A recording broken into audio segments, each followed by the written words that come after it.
Welcome to UKSN Live Halloween Special.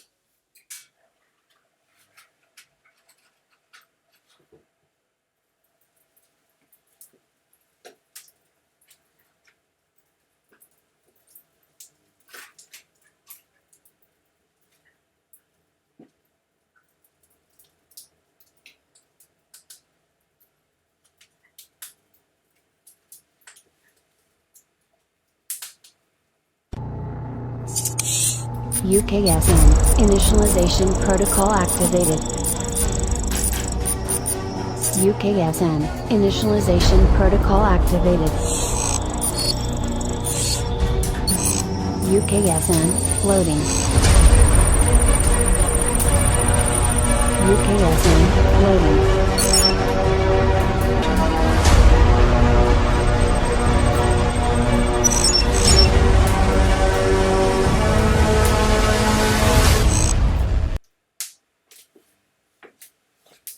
And hello and welcome to UKSN Live for the Halloween special. You guys asked for it, so we thought we'd better come up with the goods. Just getting everything up and running here. Try to do a bit of a creepy sequence to start with. So I thought myself it'd be interesting to see what we could do with it. So here we are in the Coastal Kings HQ. What we're doing at the moment, we've got a fire going at the moment. Just going to kind of let that kind of go on throughout the evening, see how things go. A little bit of smoke at the moment. Anyway, we've done a little bit of extra.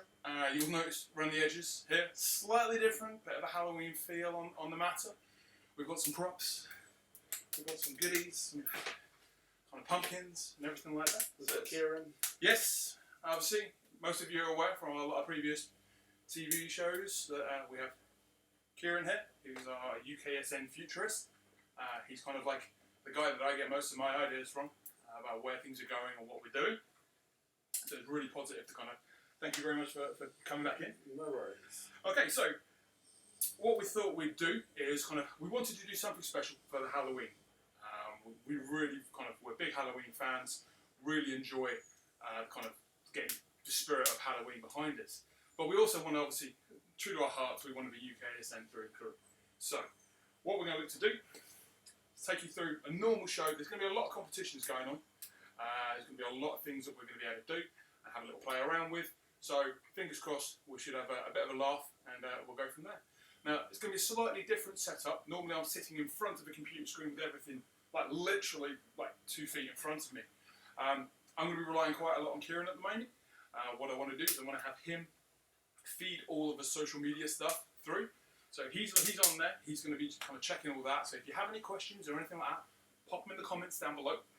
If you're on our YouTube page, most of the comments will probably be coming from our Facebook page, so Facebook group. So, and if you're joining us for the first time on our Facebook page, because we've shared the link for the YouTube feed on both our Facebook page and our Facebook group, as well as our YouTube page, which is where we're broadcasting from. So, if you're really involved, we're going to be keeping an eye on as much as we can. So it's kind of really, really positive to try and get as many people involved. So, without any further ado, what we're going to look at now is we're going to get right down to it and start with UKSN News.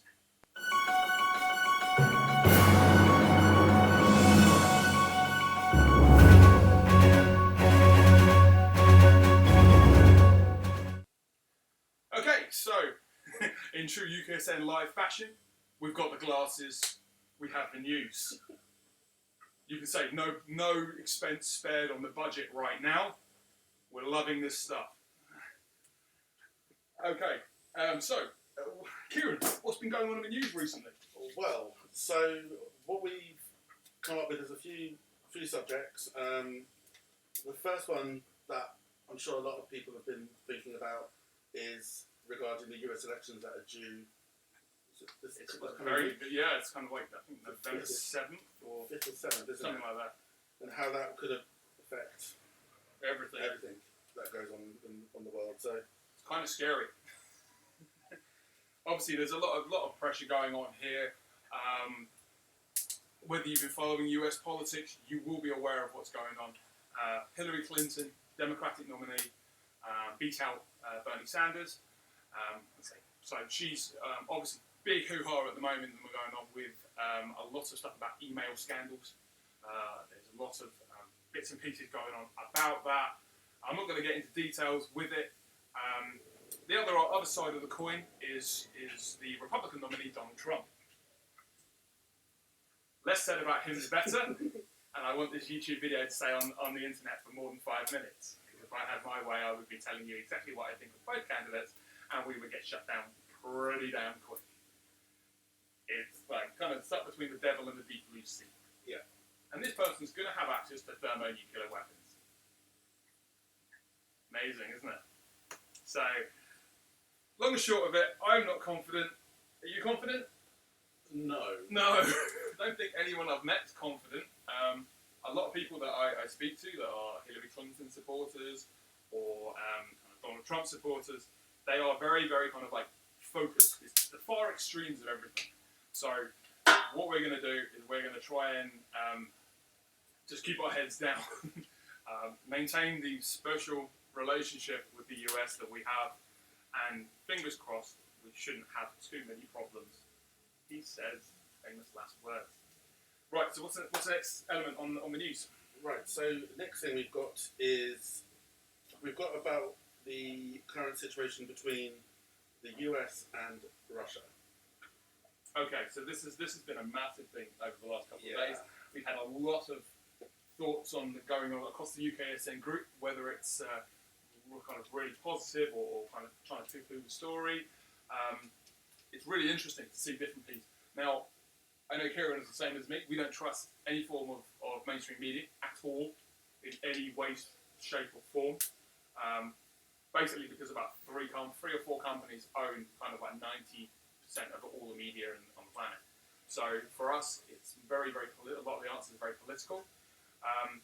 Obviously, the main story coming through was the Russian war fleet coming through the channel. They were obviously being escorted through because they were coming dangerously close to. There's some disagreement within the group whether they were actually entering the British waters or whether they were using the Dover Strait, which is kind of the international trade route that goes between the channel. My understanding is they used the Dover Strait, so technically they kind of skirted British waters, but we also want to be at a point where, again, we're not going to really back down from Mr. Putin. So a lot of people saying this is a massive thing, it could potentially erupt into a massive story. Other times we're sitting back going, well, okay, this is turning into an absolute show. There's nothing going to happen.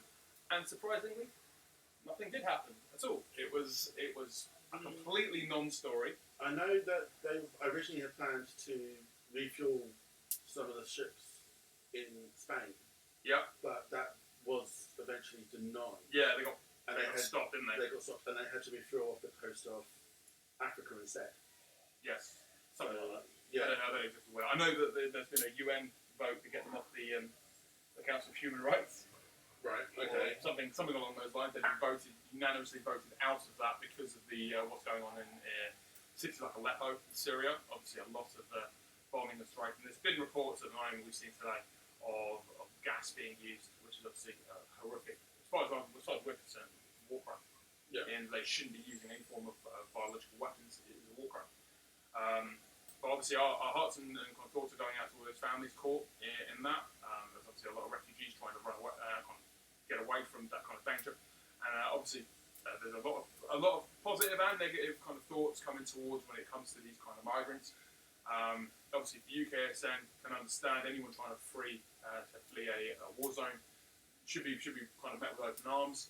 I understand that there are a lot of feelings about that, and whether it's positive, negative.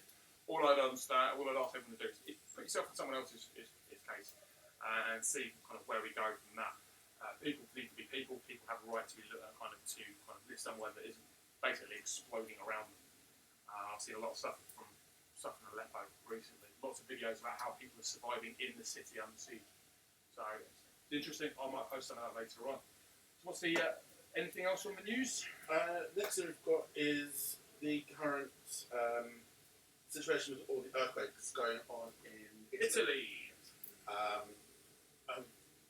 I understand that the area that's been affected is the area that got hit very close to the area that got hit a few weeks ago. Yeah. And so it's an area that's already struggling, and now they've been hit by two more over 6 point. So they weren't small quakes. They were felt as far. They were pretty tough. They were felt as far away as Rome, and it's scary to think as well is that just down from where these earthquakes are happening, there's a lovely volcano called Vesuvius, which hasn't erupted in over 120 years, and is long overdue for a massive I have no idea. eruption.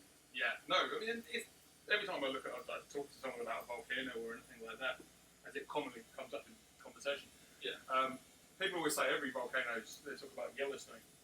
Oh, Yeah. that's overdue by about 10,000 years. Yeah. I'm like, Yeah. it's one of those things. Well, to give you an idea, I know around the base of Vesuvius, if you think one of Italy's biggest cities is there, Yeah. you've got Naples, which is home to just under, I think, 1 million. Plus, there's towns around the base of the volcano. I've been to that area of Italy on holiday when I was about 14, and I remember there being tremors when I was there. It was really freaky, feeling an earthquake tremor, because it's something we don't get. I know some parts of the UK do get them, but they're not very common.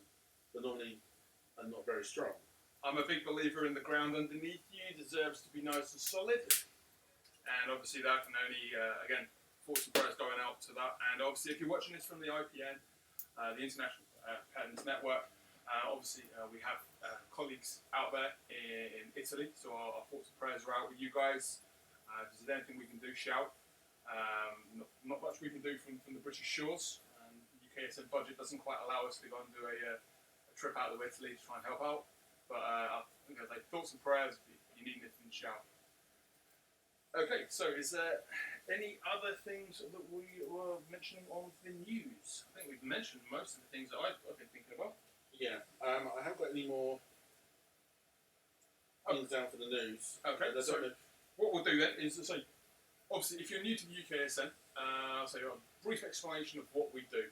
Now, the UKSN is a UK-based survival network that allows people to be able to communicate in worst-case scenarios, as well as a day-to-day kind of community-based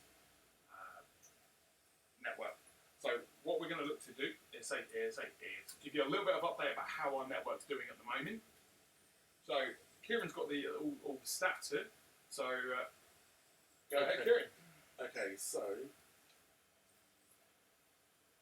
checking on the Facebook group tonight, we're up to 871 members on the Facebook group.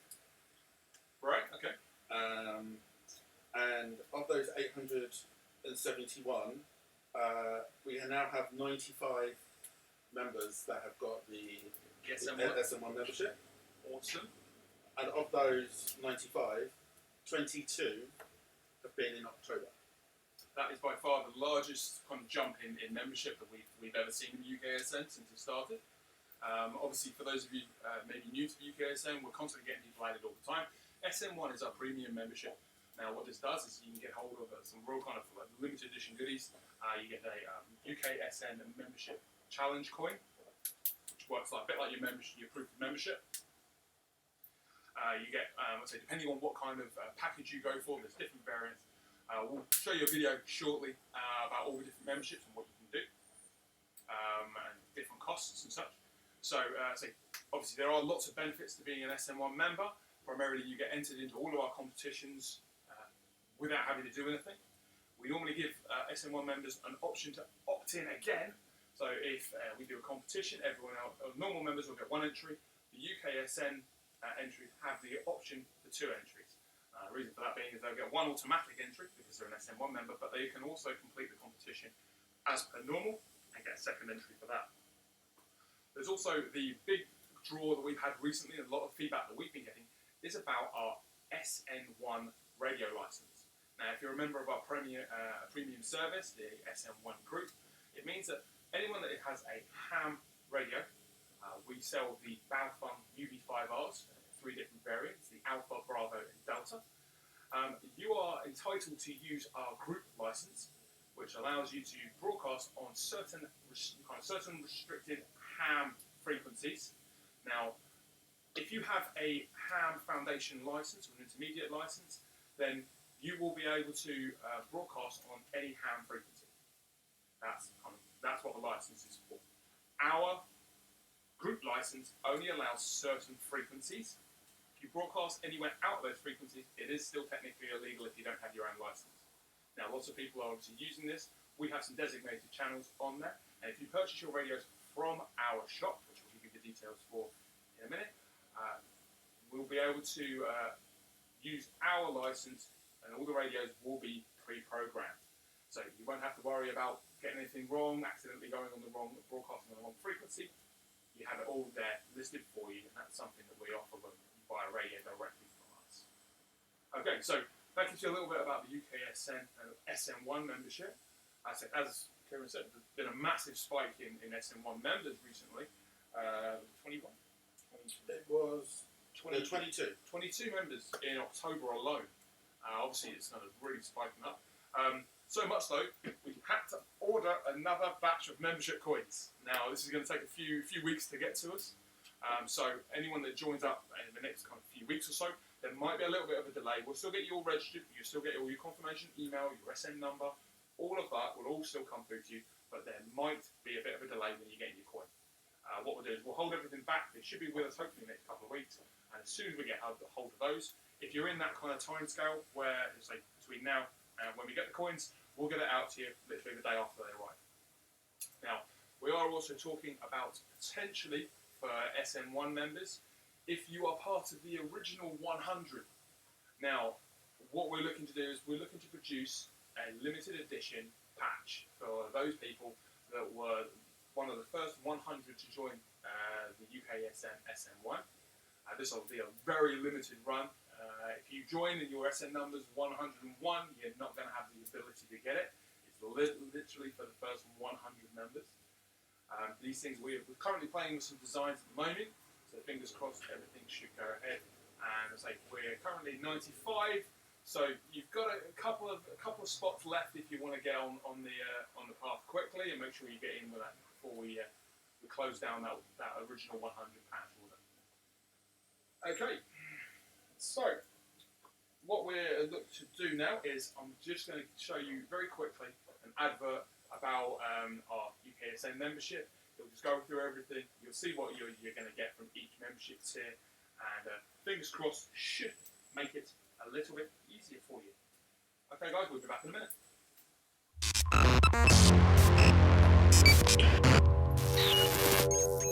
Hey guys, it's Jay from UKSN Admin. Just wanted to let everyone know that the paid memberships are now live again. So if you want to invest in the community and get some limited edition gear, or what I would recommend is picking one of the two options that we have available. The core membership comes in at £15 and has one of our UKSN membership challenge coins. The next upgraded version is the Elite membership.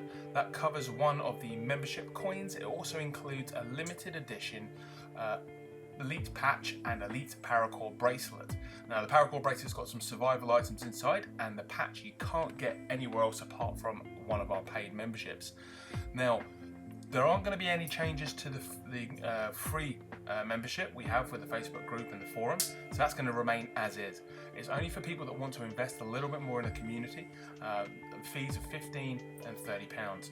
Now, obviously, I've explained what you get on each one, but there is an additional optional extra, and that is if you are going for the £30 Elite package, you can pay an additional £5 to have the bracelet upgraded from an Elite bracelet to an Ultimate bracelet. Basically, it changes some of the items inside, and we'll have all the details in the post below. Hope to hear from all of you if you have any questions, and fingers crossed we'll be seeing you on our forums and on the Facebook page. Enjoy, guys.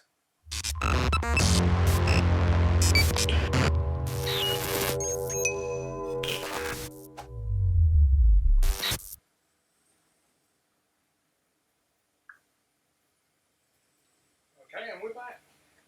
Again, that's the only sponsorship we're going to have on this show, and that's literally advertising ourselves. We have the same conversation over and over again, so it's often easier for us to show you what we need via video, and then obviously we're giving the same information out to everyone. It's just a little bit easier from our point of view. Okay, so what I just want to kind of remind everyone is, to those SN1 members that have joined and are part of the SN1 Facebook group, then there will be the legendary UKSN after show party. That will be streamed live on Facebook, via Facebook Live on the SN1 group. So if you're not a member, I'm afraid you're going to possibly miss out this time. I'm sitting here presenting, so I can't process any memberships right now. We've had 2 people join today, and I'm going to see if when we're doing the show, I will make sure that they have the ability to join as well, so they can see what they're missing out on. It's very much a more of a social kind of thing.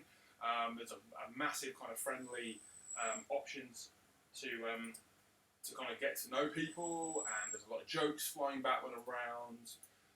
No doubt I can hear. Can you hear it? I can hear Scott screaming about the Macarena from his home down that way, because I can hear him screaming it already. For those of you not aware, we have an ongoing joke. The very first live stream that we ever did, I asked kind of open questions and stuff like that, and the only thing he wanted to see was me do the Macarena. No, I'm not doing the Macarena tonight. What you need to, what we did is, this has been ongoing through all of the live shows, all of the Q&As. It's always popped up. So I decided in the last live show that we were going to be I was going to do it for you guys when we hit 1,000 members. Now that is coming around far too quick. I'm going to stick to my word. I'm a man of my word. I'm going to look at doing it at 1,000 members. We're at 871, so I've got a little bit of time for practice. Yeah. I might get Kieran to do it with me. Doing it 5,000 likes. But yeah, no, we're gonna do it. It's fine. So again, that kind of ongoing conversation, the SN1 after party, these kind of inner jokes that we have with the SN1. It's all about the social. The UKSN is a survival network, but we are a family-based community as well. We're very child-friendly. We like to make sure. So one of the biggest points that I get constantly said to me about our group is that they like the fact that we don't. Lots of people are very supportive. Anyone can ask any kind of question, and you will get a reasonable, sensible answer.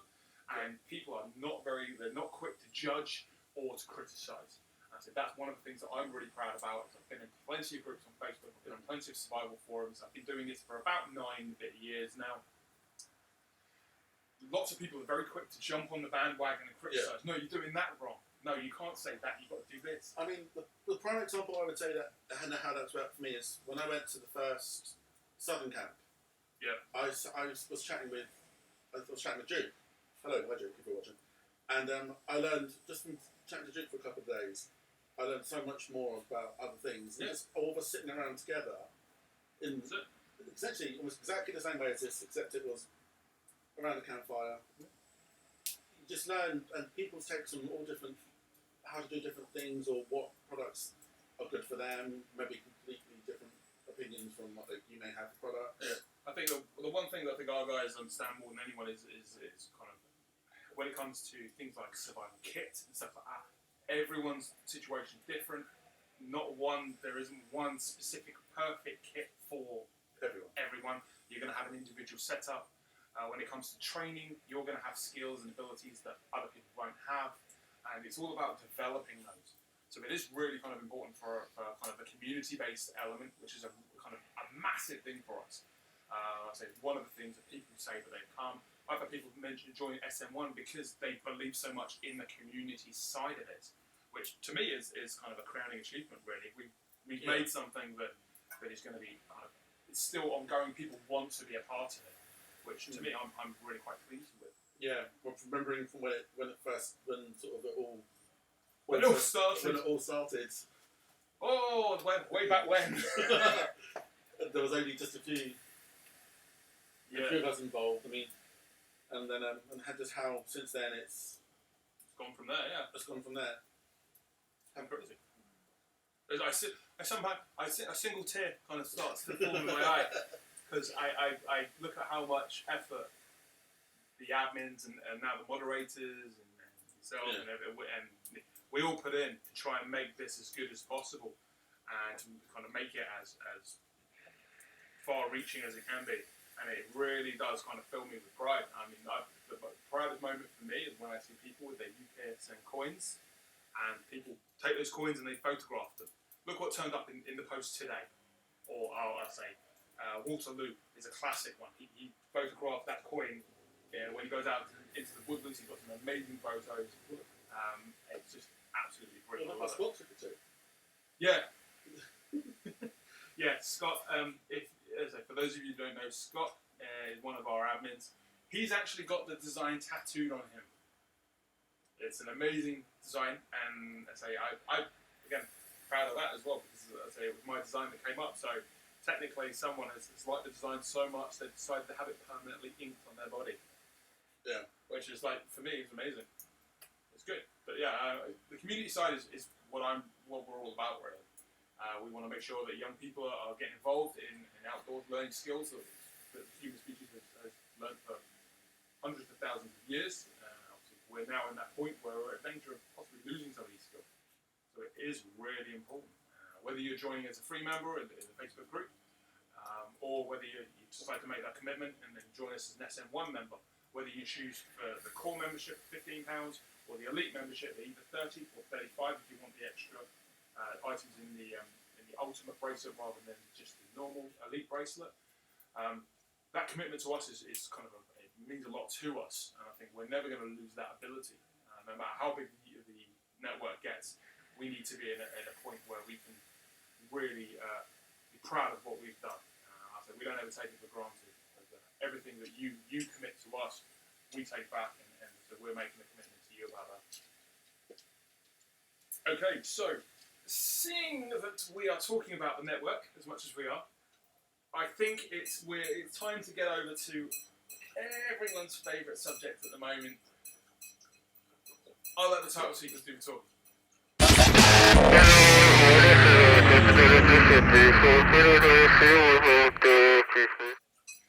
Okay, so everyone's buzz topic at the moment is charters. Yep. Oh my god, I have had so many messages about this recently. It has been absolutely crazy. Charters was something we came up with as a concept to be able to formalise individual survival groups. We realised that the individuals could be accepted as SM1 members. That's brilliant for people to come and join, but then there is an element that we also wanted to make sure that not everyone in a survival group would potentially be a UKSN member, and potentially not an SM1 member. Yeah. So what we wanted to do is try and kind of formalise and have individual survival groups recognised by the network. Now, this started off with two charters, being the Coastal Kings, which is our charter, based in West Sussex, and the other one is the infamous Honey Badger clan, way down in the southwest. So, and that's run by Scott. So these charters were very, very much kind of the first two to start off, closely followed by Sandbox Alpha, which is Glenn's charter. It's in Cheshire. So I say these charters suddenly started popping up, and it just became a brilliant concept to be able to formalise your survival group and have it actually recognised and kind of accepted as a formal part of the UKSN. Now, the questions I've been getting recently, Jay, is there a charter in my area? Okay, well, there is going to be a number of kind of ways of checking that. When our new website launches in December, that's going to have a forum, which is going to have a local area section on there. You're going to have a lot of different bits and pieces on there. There's going to be a charter section on there, so you'll be able to register your charter on the website. You'll be able to add the members that are part of the website, because each of the website, for the website you'll need to log on, and you'll be able to add people in there. So it's got its own little kind of, a little bit like a little miniature Facebook, isn't it? Kind of, you're going to have a little group page, and you can post messages to people. You'll have individual pages, and you can send messages back and forward. So you can send broadcast messages to people. It's a really, really cool kind of communication platform that we wanted to try and include in the website. And Glenn's been working non-stop trying to get that sorted. I don't know how he's doing it, between working full-time, having kids, and also sorting out all the UKSN shop. He's been kind of adding things to there, and that's been really taking off. We'll get onto the shop in a minute. I've got a little treat for you. Any of you were watching Glenn's live show yesterday, you'll know what I'm going to be talking about, but it is something that we would recommend looking into. So, charters being what they are now, the common questions I get at the moment is, how do I find out where my local charter is? As I said, it'll be the website, or what you can do is you can check on our Facebook group. If you go into the pictures, go albums, and you can see the UKSN Hall of Banners. Now, survivalists being and preppers and bushcrafters being the way we are, we love patches more than anything. What I refer to as a patch whore. I know a few other people are as well. So we collect these. So what we wanted to do is each of the charters comes up with their own patch. Now, whether they decide to get this produced as a physical patch, which I know the Honey Badger clan already have done. Coastal Kings is working on the design. Glenn's made an absolutely amazing design. I will post it shortly. It is absolutely amazing. I love it so much. But yeah, what will happen is they have a look on those things, because all of them will have on there kind of where they're located. So what you need to do is you need to have a look on there primarily. Now, what I will say is you don't just have one charter per area you're in. The idea is that I can have, in West Sussex, we could have 30 charters. We could have 100 charters.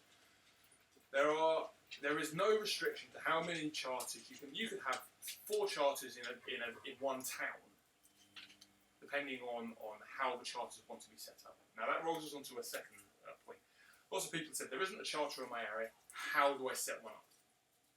Okay, so this is slightly more of a technical side. Thank you, my personal assistant.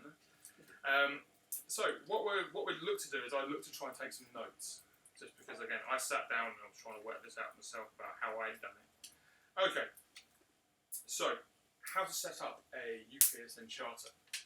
Okay, so first of all, you need to come up with a name for your charter. Now, lots of people are going around kind of animals and stuff like that. That's absolutely fine. People tend to, we went with the Coastal Kings. We live right down on the south coast, so the coast is constantly been a part of our lives down here. Yeah.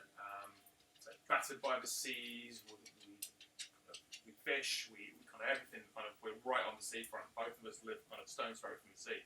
So for us, the coast is a massive part of that, and we think the Kings was just, I think, there's something to a nod towards the heritage that we have in this area. We've got Arundel Castle, which is West Sussex, which is one of an amazing place to see. So it's a very kind of big draw for us. So that's why we got the name from the Coastal Kings. The Honey Badger clan, the most ferocious animal on the planet, pound for pound, I think. Kind of describes half of the honey badgers. They're a good bunch of people. And then you've got other people that have gone through. There's a lot of dragons at the moment. Komodo dragon, Southwest dragon. There is a group in Wales that have that's the name I am not even going to attempt to pronounce it, because it is Welsh and it means under the dragon. It was like kind of Tanya Gray. Or I apologise if you're Welsh and I butchered that pronunciation of it. I don't have a clue about Welsh. It was just kind of, that's how it was written on the screen. Again, there's a lot of things going on. It's really interesting to see. Right, 2 seconds. I think we're having a bit of a technical glitch here. Bear with me.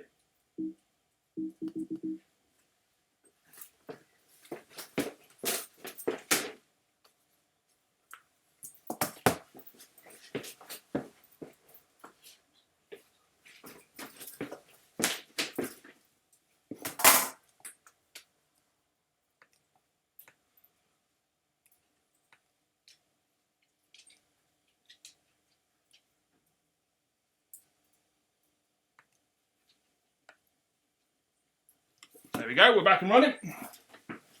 That was longer. And we're back. Apologise about that, having a bit of a technical issue there. I think my dog that was walking just past us a second ago has accidentally touched the trackpad that we've got down there, and it's just moved everything around a little bit. So we're back.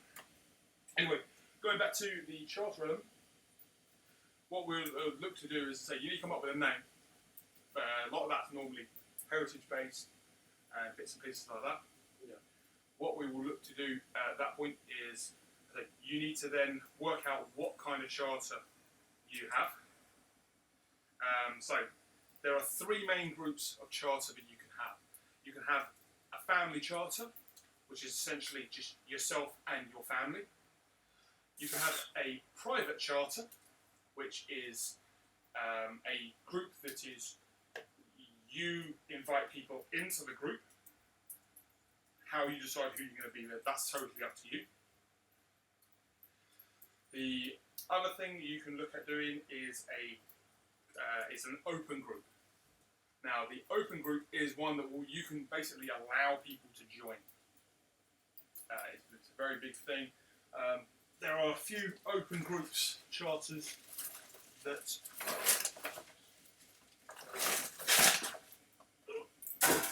keep that going. There are a few open charters. Nomads are a classic example of that. We basically have a large group, it's a UK-wide charter that covers people that don't want to particularly be on their own, maybe don't want to set up their own charter, but there's a way of them kind of belonging to this migrating group that doesn't particularly have a geographic location. It's a really kind of positive thing. That's Waterloo that's been running that, which I think is an awesome concept. It kind of works as like a safety net for people that want to be part of their charter that isn't able to. The other elements that we need to look at is you have to decide on how many people you want on your charter. Now, obviously, bearing in mind that this charter is not only for prepping and training, it's also for social as well. It's also for if worst case scenario happened and shit did hit the fan, it's very much about you being able to look after yourself and your own.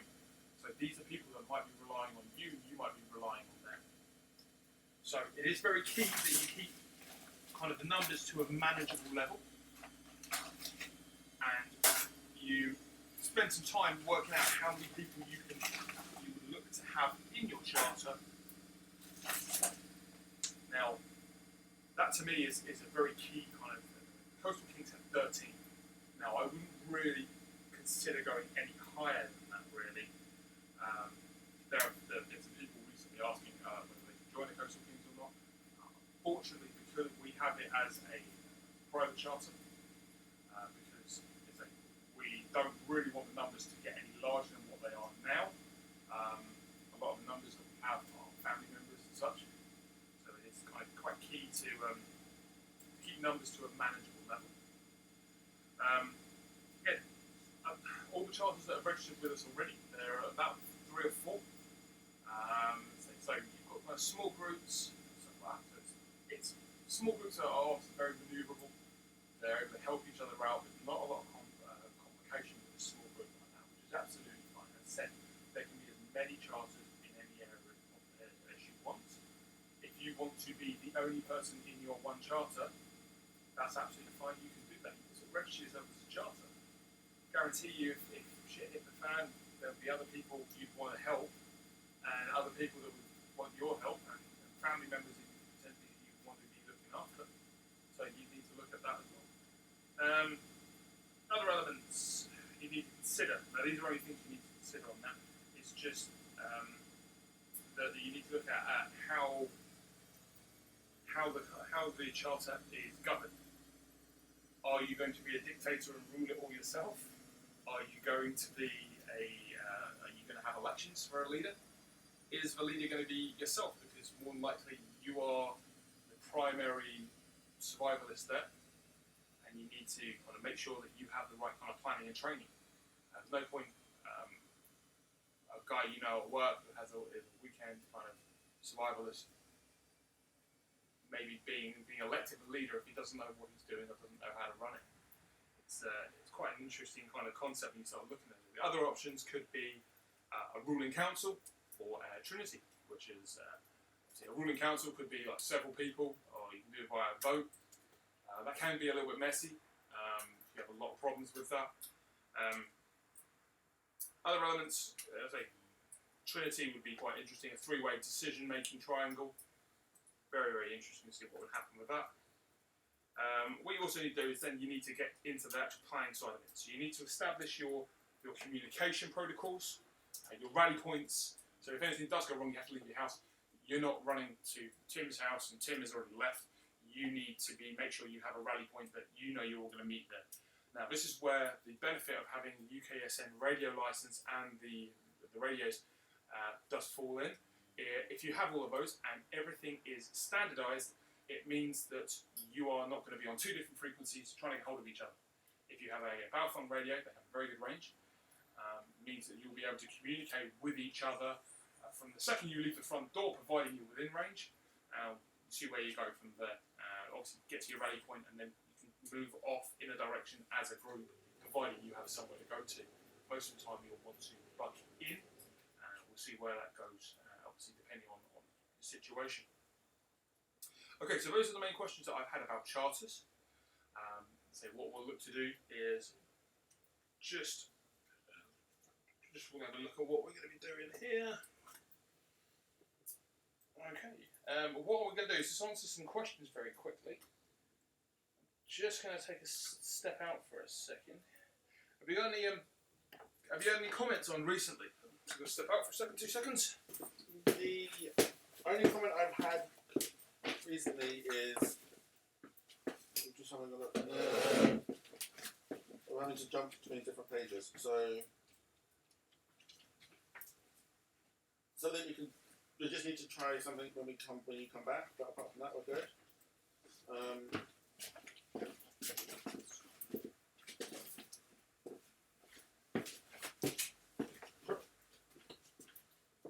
So you guys were trying.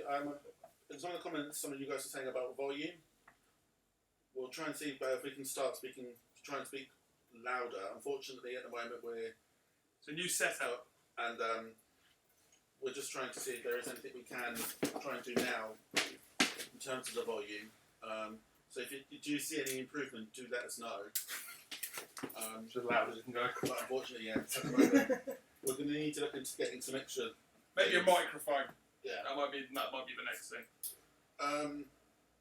Apart from that, I've not really had any more comments. Everyone, if you do have any questions you want to ask now, go on to the link on the Facebook group, add a comment in the notes.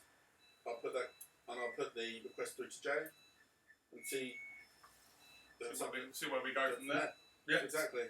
I understand you can't comment on the YouTube video. You can comment on a YouTube video. The problem we have at the moment is because we're not sitting directly in front of a computer screen, we're kind of limited on what we can monitor. Let's see if we can monitor it via this. We're turning into a massive technological nightmare at the moment with this. We're trying to monitor absolutely everything.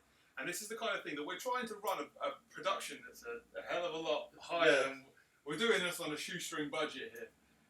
Obviously, we're using online broadcast software. We're using webcams. We're using iPads. Kind of trying to get it as professional as possible. But we're competing with companies that would potentially spend £100,000 on broadcast equipment. So it's an interesting kind of concept for us. Okay, so I'm just having a look now. That's really weird. Me turn around to see that we're actually live on. I know. It's really bizarre. I've got a live stream watching myself. Are you watching yourself? Yeah, I've got it live. Is that a bit vain? Yeah. What's vain? Little in bit. life? Right. Okay.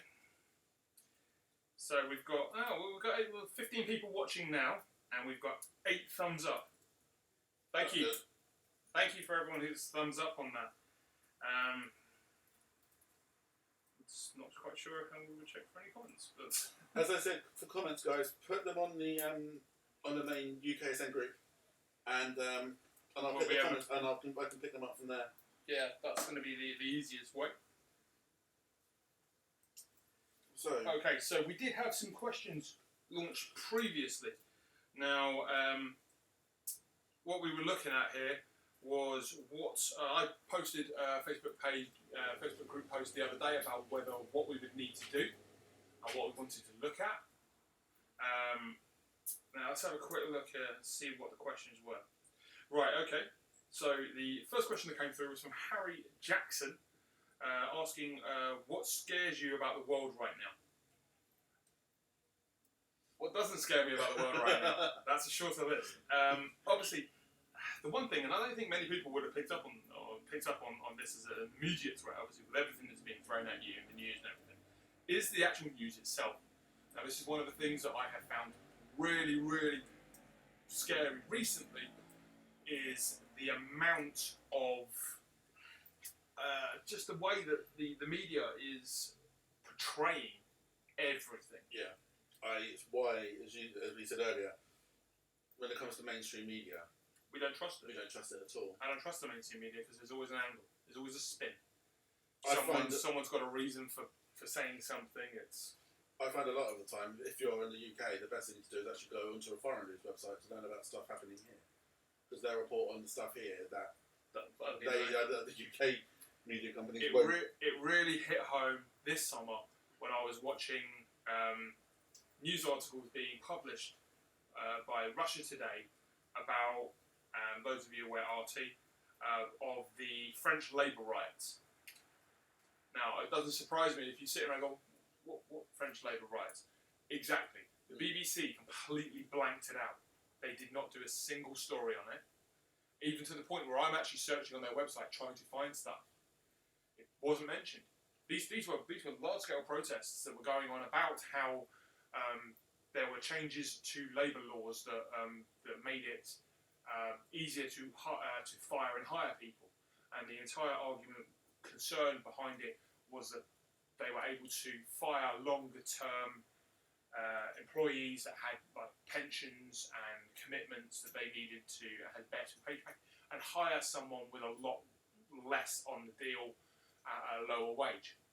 Now, obviously, employees getting really knocked off with this. A lot of them are union-based, so they ended up protesting. Protesting turned to riots because of actions of the police and agitators within the riots. And obviously, it became a massive thing. And they were some violent riots. There were cars being burnt out, police cars being firebombed. BBC completely blanked it. There was nothing on there about it. It didn't pop up on your phone saying these things were happening. It was a very similar thing a few years ago, wasn't it? When there was all those riots in Paris, but they were more to do with There's been lots of riots. Paris, actually. Yeah, unfortunately. Paris. Yeah. But yeah, lots and lots of things. And for me, that kind of really hit home. That I was talking to people, I mean, hearing to talk to people we work with and we socialise with, and while I was talking about them, I just mentioned in passing, you guys seen anything? No, haven't seen a thing. And one of them admitted, oh yeah, I only get my news from Sky News and BBC. I'm like, brilliant. That is it. Okay, so that obviously the Russia situation. I get the feeling we're only one half-drunk bottle of vodka away from thermonuclear war. But what can you do? Yeah. Duck and cover. That was a useless idea if ever there was one. I know. Let's hide under a plywood desk. That will shield you from the megaton nuclear bomb. I know. A few days ago, Jay sent me a video on on Facebook, which was a spoof news report about a nuclear attack breaking out. And while I was watching it, it was like they did a fake take cover now. Yeah. And I was sitting in my flat and I was thinking, why could I take cover? And I realised the only place I could go would be my bathtub or my hallway cupboard, but it would take me 10 minutes to clear it out to get in. Dive on top of everything. Which mean we dive on a load of camping equipment. But It's- then there's plasterboard walls, so It is a massive problem. Yeah. Because lots of people kind of talk about it, and it's like, and if you talk to anyone that's kind of just a normal member of the public, they'd be like, oh well, yeah, we wouldn't. If you ever want a book to read and you're looking for something cheery nighttime reading, read Brother in the Land. It's a book I studied in school about two young brothers after a thermonuclear attack and how they survived. And it really, not knowing as much as I did about kind of that, these kind of events, I did a lot of my own research. And the internet was just coming into it being at that point. And boy, did I wish I hadn't done any research on that. I remember, I think the first video I watched was they were telling you it would be like 3,000 degrees, and they showed you a pig carcass, and they cooked it up to 3,000 degrees, and you watch this thing just vapor, like pretty much just kind of sear and fall to pieces. You're like, oh god. I think the biggest thing, that is the same in your book, probably the thing that affected me the most was when I was about 17, 18. I think I went to a library and I rented on DVD the film Threads. Threads, classic. And watched that, and ever since then, that film just creeped me out. Yeah. And it'll do that. ever since then, I still watch it every so often. Yeah, But it's just one of those strange films that you watch, and it's just like you get to the end of it, and it's like I'm more depressed now at the end of it than what I was before I even started. There it is. For those of you that don't know, Threads was a film. It was released in 1984. Sorry, it's kind of, you imagine this one, but it was about how they survived. It was like kind of up north, and the acting is brilliant. It is laughable. It is literally, there's a group of people in a nuclear bunker, and there's a direct hit, and the beam falls down or something, hits someone, and it's Barry! Oh no, Barry's dead. Quick, get us a sheet and cover Barry, because he died. It was a bin bag. So, it was like literally like the best kind of acting I've ever seen in my life. It still makes me laugh to this day. But yeah, we digress. Obviously, the situation with Russia is quite a serious one. It's all tension based around proxy wars and stuff like that, based in Syria at the moment. We've got the Americans backing certain people. We've got the Russians backing the Assad regime, Syrian government forces, and it's a constant kind of thing of everyone's flooding the entire place with weapons, and then scratching their heads as to why suddenly one side or the other side is accusing each other of using biological chemical weapons. So at that point, then you're like, if everyone stopped bringing in the guns, they'd run out of ammunition sooner or later. Is that just too much of a common sense idea? Yeah. Okay, there we go. But should work for you. When common sense doesn't really come in, does it? When it comes to it doesn't come when it comes into this kind of conflict. Yeah. It doesn't come into. Okay. Obviously, other things that concern me. We've already mentioned the US election. We're going to go into details about that. I am not being banned from YouTube, Facebook, or anything like that. Or worse, being killed. Ooh, that was a bit of a thing. Or Jason Bourne. Yeah, kind of. We'll look again. Sorry, Hillary. You're right. Okay, so Robert Shaw has asked. He's one of our new FA1 members. Hi, Robert. How you doing? Obviously, just he's asking escaping invasion. He's mentioned of ghosts and ghouls. Really though, he said he's maybe talk about the setting up of securing a camp, methods of tripwires and triggers. There are 1,000,001 YouTube videos. I will try and find some good ones and post it in the group. The biggest problem I have with traps and is typically, even if you go as a low tech as some fishing line with some tins or cans on it, the problem you have is that as soon as someone trips that, it makes a big noise, everyone around you knows where you are. It's kind of that counterintuitive kind of thing. Lots of people have said, oh, what you do is you have a little rocket or a little flare or something that goes off. And I can see Duke squinting and kind of like having a hissy fit. Now, if that flare goes off, literally everyone in the area will know where you are. So the only thing you can do at that point is grab your gear and leave. Because that's going to be the best thing for you to do. There are, I'll say, a number of triggers, things you can do. Lots of fishing alarms you can get. That's a classic one, fits in with the fishing wire concept. So what you do, you basically set it up, and it's just a little rod alarm. When a fish takes your line, it pulls the line out, and the alarm goes off when it moves. Very, very simple, very, very cost effective. And as long as you've got batteries to power it, it shouldn't be a problem. The issue is obviously it's about how you get in and how you get out of the camp. Obviously, you set up a noose the entire way around, you need to leave quickly, you're going to be in a bit of a problem. By far, the easiest thing to do is set up night watches. Pretty much the best thing for you to do would be to try and have maybe a 2 or 3 man team at night. You end up kind of then being able to spread the time over maybe a 4-hour, 3-hour slot. So the idea is at that point someone can stay awake for 3 hours. Normally I would have 2 people awake at any one time. So basically they can talk to each other, keep each other awake. If you're sitting there and just kind of keeping guard, so if your head nods, you're gone, there's no one there to keep you awake. So if you're able to have a conversation, that would be a really cool thing to do. Okay, so yeah, let's say we'll look into some details, finer details. Obviously, far too much detail for us to go into here, so it's quite a good question. But thank you for that. Next question from James Richard: future plans for the UKSN. Okay, so this is all very much up in the air at the moment. We're currently looking at developing, because we registered the business, we're having a look at registering things like business plans and financials now as well. So that's taking a little bit extra of our time away. We are constantly planning events for next year and stuff like that. We're currently looking at a national camp. I know there's been a lot of people asking questions about a national camp. Obviously, we want to run some northern camps as well. As Guy mentioned in the live show yesterday, we want to really kind of get into a point where we're able to do that. Now,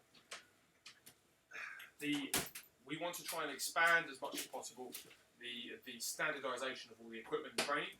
So what we want to do is we want to be able to look at producing kind of training manuals, training videos potentially, as well as some kind of make sure we're selling standardised equipment. The idea with that is that then potentially we even want to get into a point where we can look at selling standardised bug-out bags.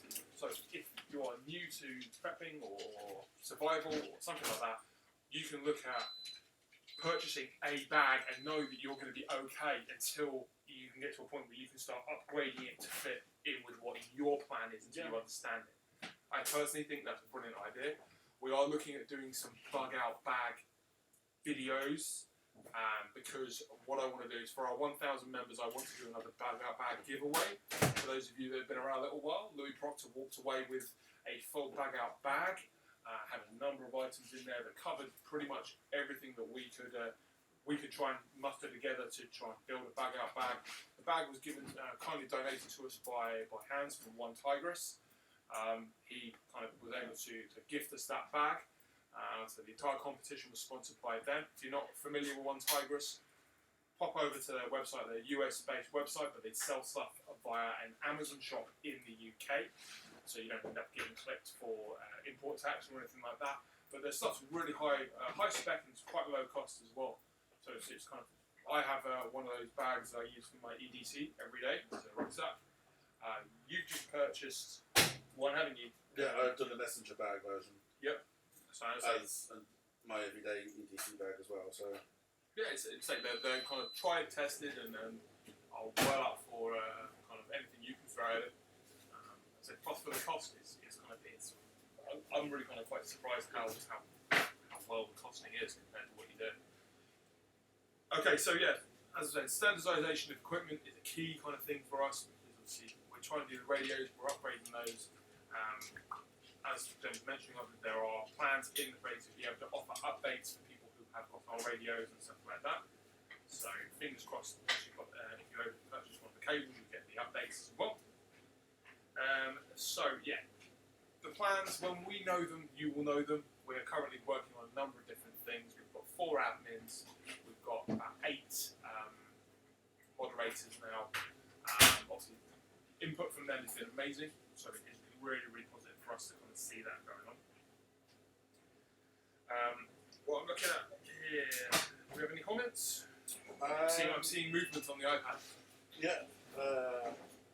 Colin asked. I'm on the telly, Colin. Yeah, he's I'm on the telly. Mentioned about the full SM1 camp, but you just covered that. So. Oh, look at I'm just that good. I'm just that good. And for those of you that are a bit weird, but I'm on the telly. Colin has posted a photograph. He streams our live shows to his widescreen TV. It's mounted on his wall, and when he does it, it means I want a massive telly. Awesome. Makes me feel important. Love you, Colin. And other comments about are from Robert regarding that to do with future live shows. About and how he might be able to help with things like mics. Oh, perfect. That's something we'll definitely follow you up on. This is the only downside is we don't get a lot of time, and we say obviously we're working on a bit of a tutoring budget. We're trying obviously we don't take any money out of UKSN. Everything we get is ploughed back into it. A lot of it's at the moment is going into investing stuff in the shop, as well as covering costs on things like the website and bits and hosting and stuff like that. It does cost a lot of stuff that like you see from competitions and everything comes out of our own pockets. So it is quite time expenditure and quite a time sensitive thing as well as cost sensitive. But yeah, we're constantly trying new things. This is a completely new setup for us right now. And I'm really liking this. Because for me, I'm not sat 2 inches away from a computer screen. I'm actually able to feel like it's actually quite an interesting kind of setup. Plus, I'd say I don't like it having a fire, but I do think at the moment we are smoking that Sazi. Sazi! What? Are we smoking you We out? smoked the whole fucking house out, yeah. All good. Oh, don't worry, she hasn't got a baguette. Okay, so just having a look through the questions here. So Nigel D is asking, realistic food sources in a shit hit the fan scenario. I don't think hunting in the UK is a viable option. Too many people and not enough game. Yeah, totally agree with you in relation to the hunting part of it. I also think that there's going to be there'll be less people after the first kind of couple of months if anything significant did happen, because people think, oh, I'll just go out and hunt food. It doesn't work like that. There's a lot of skills and everything that people need to have. Whether you're trapping using snares, if you're hunting using a bow and arrow, spear, or anything like that, you need to have those kind of skills in. And people don't practice those skills. Even if you were taught them as a kid and you haven't practiced them for years, you lose those abilities. So what we want to do is we would be looking at some other options. Now, I'm going to give you some recommendations here, Nige. There is a lot of farming information that you can take away from a YouTube page called the Urban Farming Guys. Now, they're an independent charity run out of inner city Kansas, in America. It's quite a low rundown area. They go into the area and they're actually kind of buying up houses that have defaulted on mortgages. They're buying them up for like $100, $200. They're then doing them up to do farming in gardens and giving kind of local people an opportunity to work and learn skills and training, which is really cool. They've got a number of different techniques of what they would look to do. It's absolutely brilliant to see how they're doing it. There's a brilliant system with tapia fish. It's kind of like they have plants on the top of a water container.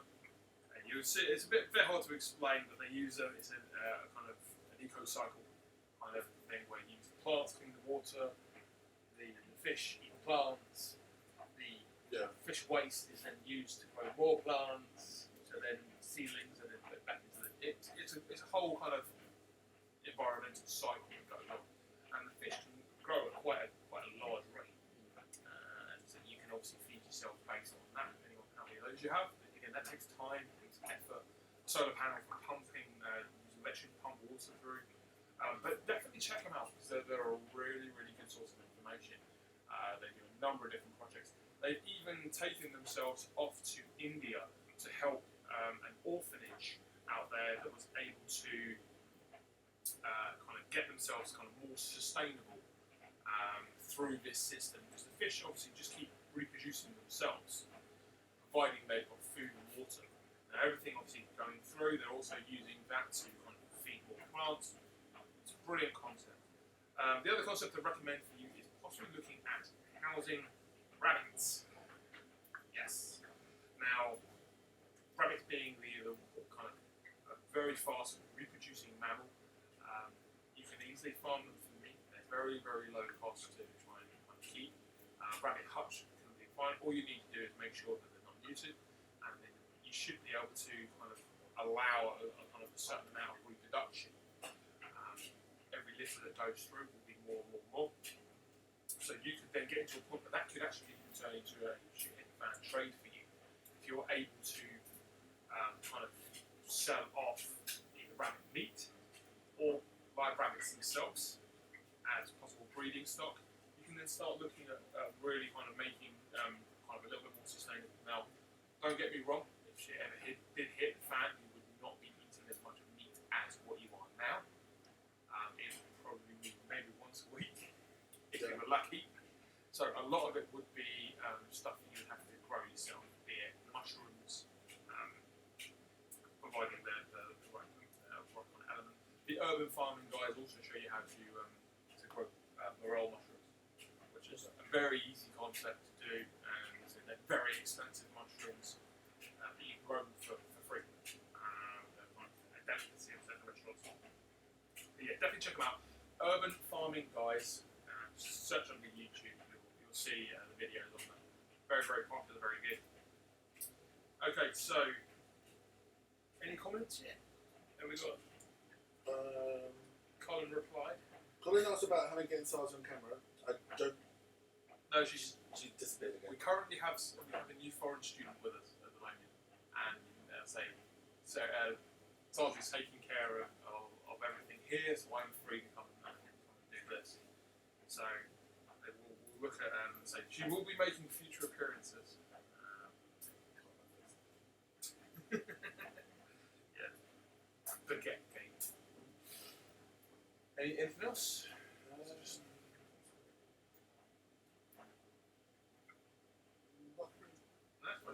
At the moment, I think.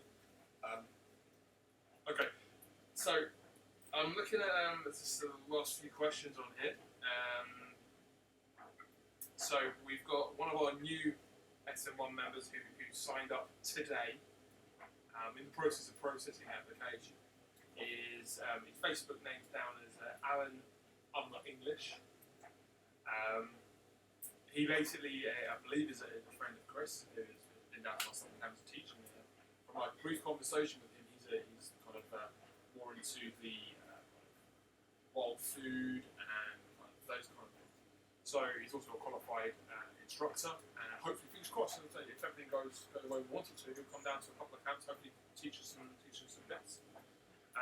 He's raised a question about complete basic survival. A little bit big to be, a little bit of a broad topic to be covering in a live stream.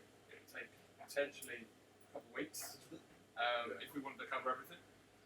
But we are going to be releasing more and more videos. I want to try and look at doing a series of videos so we can basically do different elements. One of the things I want to look at doing is kind of a skills matrix. Basically look at people identifying what they can do, and then I'll give them using that matrix to be able to identify areas that they don't have as much into doing. So they look at kind of what skills they're missing and what they need to work on. But the idea is it lays out a little bit clear on what's more of a priority, this or that. So fingers crossed that should be something I'm working on. Hopefully over Christmas. Hopefully should be starting the new year. Obviously we're going to be releasing more and more videos. We've now got Scott and Glenn doing videos. So I say obviously the videos coming out are going to be different topics, and we'll try and coordinate those so we don't end up repeating ourselves over and over. Nikki Thornton's put a question on here about how to be, I'm going to use the term grey person, but as I say, obviously it's known as the grey man concept, and how do you do that with kids?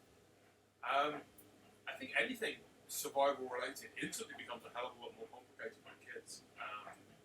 Because not only are you then having to look after yourself, you're then having to have other people completely and utterly self-sufficient, kind of relying on yourself. You need to look at the grey man concept, for those of you that don't know, is basically a way of blending into the background, making yourself not stand out, making sure that the best preppers in the world, nobody knows they're a prepper. They sit back and they then kind of don't see, people don't see them as preppers. They're the ones that have the equipment, the training, they do it all completely secret. That's how they do it. It's not easy to do. And us being on this live show goes completely against that concept. We've made an active decision to make sure that we're trying to promote preparedness and survival training, bushcraft training and such. So we can't promote this from a position where we're not actually using our own names and stuff like that. But yeah, with the grey man concept, it's very, very difficult to do with kids. But in some ways, I think the kids would be a little bit of a benefit to you. People wouldn't look at you as potentially as a kind of if you're walking down the road, if you're bugging out on foot and you've got your kids in tow, then potentially, I'd say, people might just look at you as a family. They might look at you as a potential target because you've got kids. But I don't think it really changes the grey man concept. No, I mean, I suppose that the hardest thing would be not, as you said, walking down the road not looking like you're a prepper. I know walking down the road with a big rucksack on with that's camo, stuff like that, Yeah. and you're just out like in military trail, like camouflage trousers and stuff like that. Yeah. You will stand out, but if you walk down the road in like a t-shirt and a pair of jeans, possibly, with all the kit that you need, a plane, a bag, you blend in more. This goes back to a conversation that we were having with Sarah Whelan a little while ago about all the molly webbing on bags and stuff like that. Quite a few of us have the 511 Rush 72 pack, the Glen, and I know Scott's looking to get one as well at some point. It's not a cheap bag, but it's something that it's on his wish list. The thing with that is when you look at it, it does look like a military bag. It looks very kind of like throw it on your back. And you're thinking, oh yeah, it's covered in molly webbing. It's got you can strap pouches to the outside to make all of this done. Just to make it kind of easier to get certain bits and get. The problem with that bag is as soon as I look at someone with that bag, I know that you either have some form of military experience or you have some kind of survivalist background or something like that. I know that you know what you're talking about because of the kit that you have. Lots of people prefer to go with hiking backpacks because they think it's going to be easier. Potentially. Yeah. One of those things. But, I think the grey man concept is a very complicated element to try and explain it, to go into everything, because everyone's situation is going to be totally different. It's very, very one of those things that I think we'll need to do a full video on the grey man concept and actually have it as a thing. And say if you can't wait that long, then there are plenty of YouTube videos on the grey man concept. Canadian Prepper, if you did check his YouTube, he'll have a lot of details on there. That's what we got. So what other questions have we got? We've had a couple pop up on Facebook. Okay. One question here from Helen. Okay. He said, would you eat a human? Never say never. Thing you have to think about people's habits survive. Hungarian football.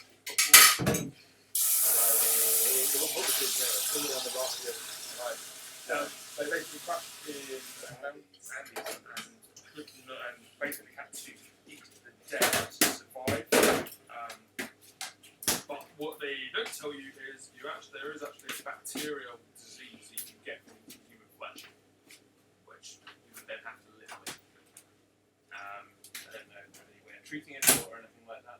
Yes, I've seen that in There's a number of different things. Yeah. that Let's was say for people you that get- have been eating people and they had some people because they've been eating spiders. Oh, I don't know. I can't remember what it was exactly, but Yeah. yeah, the thing with that is you don't. At the end of the day, you'd be surprised what anyone will do if it came down to a survival kind of situation. Um, I would never want to think it would happen, but then if it came to a situation where that's or death, then I'm sure lots of people would do lots of things that they didn't really anticipate doing. Yeah, I wouldn't want to do it, but I'd say, yeah. I would probably be. I mean, it would all depend on what circumstances, obviously. But if doing that meant the difference between me surviving a few more days, not. Kind of up in the air a little bit. Yeah. Okay. Any others? Next question is about when's the next southern camp? Or when would? Top of my head, I don't know dates. Scott, please post something below. Let's say, I'm not sure. I believe there might be one in November. I believe there were plans for one in November. I don't have the date off the top of my head, but I'll leave it to Scott to announce all of these things. He typically he runs the southern camps in that area. We are looking at having more southern camps. I found a really nice site in East Grinstead, in border of East and West Sussex. They're going to be. I've been there before myself, so I can vouch for the site. Are really nice. But again, they're a seasonal campsite, so we won't be able to go there yet. It'll be waiting for the new year before that's an option. So yeah, there are things in the pipe work, and obviously what we're trying to do is we're trying to get some northern camps sorted as well. We're also trying to get the national camp sorted, which is a lot bigger thing than I thought it would be. Just trying to sort out the logistics of what we would want, depending on numbers, and obviously location as well is a bit of a problem because obviously we've got a lot of commitment from people down south who say yes, they would love to come travel a little bit further north. How far north do we go? Where we pick that kind of location? Are there people from the north that are willing to commit to coming to a camp? So I wouldn't want to be in a situation where I've kind of brought a load of people from the south up to a northern camp, kind of a camp somewhere in the middle, maybe kind of, and then find that we could have had this down south if not many people north there. It is a kind of catch-22. There are plenty of other plans in place, so we'll take it from there and see where we go. I've got nothing. Nothing new. Okay. Right. Okay. So final question we had on there was from Keith Nicklin. A start point for those new to the field would be good. Then a systematic approach to all subjects: kit, skill, various scenarios, weaponry, gathering, events, etc. Okay, so again, this kind of should be covered in some of the. There's two things I'm trying to work on at the moment. One is a skills matrix, which I mentioned earlier, to try and identify what you need. The other one I want to do is a kit matrix. What I want to do is basically have a bug out bag list. I have 3 levels of every bit of kit that you can possibly need. So you can go down the list, and as long as you've got one of each of the list, you should be absolutely fine. But it allows you to, if you want to have everything as soon as possible, you get like a level 1 kit, and that'll be like a more knife or kind of a water bottle or something like that, a rucksack. We'll give you some recommendations on products based on our experience and recommendations from our guys. Once that's been done, what we'll look at doing is to say we'll then look at you don't have to get all of one. You can pick different bits and pieces. So you would be able to essentially go down this list and custom pick what you would want. If you don't want a big shiny a knife or a shovel or something like that, you can pick pick something else from that list. But I want to do it. I want to get that kind of written up. It's looking at all the products, trying to pick out what's going to be best. So I also want to do it on affordability as well. Once that's built, that'll be kind of one side of it. That'll be a whole video there, and then we'll do the same thing with skills matrix, which I might be calling on people like Chris and Alan potentially to try and get their input as well as to what skills they believe and at what level we can try and get people at. Because one of the things we also want to do is offer links or some kind of deal to people that want to do training and see where we go from there. So that is that last kind of question there. Obviously, we're going to be doing more videos. There's and some of the questions were a little bit broad subjects. I apologise if you wanted more. It's kind of we're in that kind of situation where we're trying to get so much interviews live streams. If we want to start doing specific subject live streams, let us know in the comments. We'll be able to look at setting something up. If people have burning desire to know, a lot of people want to know about one particular subject, then we can do the research, we can get the information together, we can essentially present a seminar kind of thing, or we can do that online. We have kind of set up here to be able to do that. It's just a matter, obviously, one of those things that we need to make sure that we're not just doing it for one person. There needs to be more people who will be interested in that. So if there's something that you burning desire that you want to see, a particular topic or anything like that, pop it in the comments down below. We'll see where we can go from there. Okay. Well, I think we've pretty much covered everything we were looking to cover. Been on about an hour and a half now. I think it's time that we kind of look at wrapping it all up. I want to say thank you very much if you've tuned in. If you're new to UKSN, I hope you've enjoyed the show. We're hoping that everything's kind of will be. You'll be joining our Facebook group, getting everything sorted at that point. Really pleased to see the numbers growing as they are at the moment. And if you're a regular, thank you for coming back. It's always good to kind of have the regular faces there. We're getting our usual suspects. It's really interesting and really good to see those friendships developing between people like myself. Right, okay guys, well thank you very much for tuning in. The after show will be kicking off in the next kind of 5-10 minutes. That'll be on the SM1 page. So if you have any thoughts or anything like that, you want to discuss something further we've mentioned, and you're an SM1 member, head over to our SM1 Facebook group. You will be able to go live from that.